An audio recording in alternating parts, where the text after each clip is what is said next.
కొన్నిసార్లు teeth ఇష్యూస్లలో teeth వల్లనే కొన్నిసార్లు మౌత్ అంతా కూడా ఎక్కువగా ఎప్పుడు స్మెల్లీగా ఉండటానికి రీజన్ కూడా టీత్ హైజీన్గా లేకపోవడమా లేకపోతే ఎందుకు? ఒకటి టీత్ హైజీన్గా లేకపోవడము, ఇంకొకటి మన సిస్టమిక్ హెల్త్ కూడా చూసుకోవాలన్నమాట. ఓకే. ఇన్ కేస్ షుగర్ ఉందనుకోండి, షుగర్ కంట్రోల్లో లేదు, షుగర్ కంట్రోల్లో లేకపోతే అందరికీ తెలుసు షుగర్ వల్ల ఐస్ ఎఫెక్ట్ అవుతాయి, కిడ్నీస్ ఎఫెక్ట్ అవుతాయి, వేరే వేరేవన్నీ ఎఫెక్ట్ అవుతాయి అని చెప్పేసి. కాకపోతే నోట్లో ఉన్న గమ్స్ టిష్యూస్ కూడా ఎఫెక్ట్ అవుతాయి అన్నది చాలా తక్కువ మందికి తెలుసు. ఓకే. మేజర్ ఎఫెక్ట్ చూపించేది లోపల ఉన్న చిగుర్ల పైన అనమాట.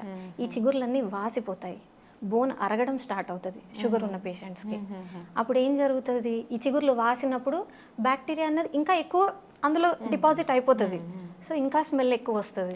లైక్ కొన్నిసార్లు ఎక్కువ మాట్లాడకుండా ఉన్నా స్మెల్ వస్తుంది, ఎక్కువ మాట్లాడినా స్మెల్ వస్తుంది, కొంచెం ఏం తిన్నా స్మెల్ వస్తుంటాయి, చాలా మంది ఇబ్బంది పడుతూ ఉంటారు. అది మనం ఏంటి అంటే అండి, అది మన సిస్టమిక్ హెల్త్ ఎక్కడ ఎఫెక్ట్ అవుతుంది అన్నది మనం చూసుకోవాలి. అంటే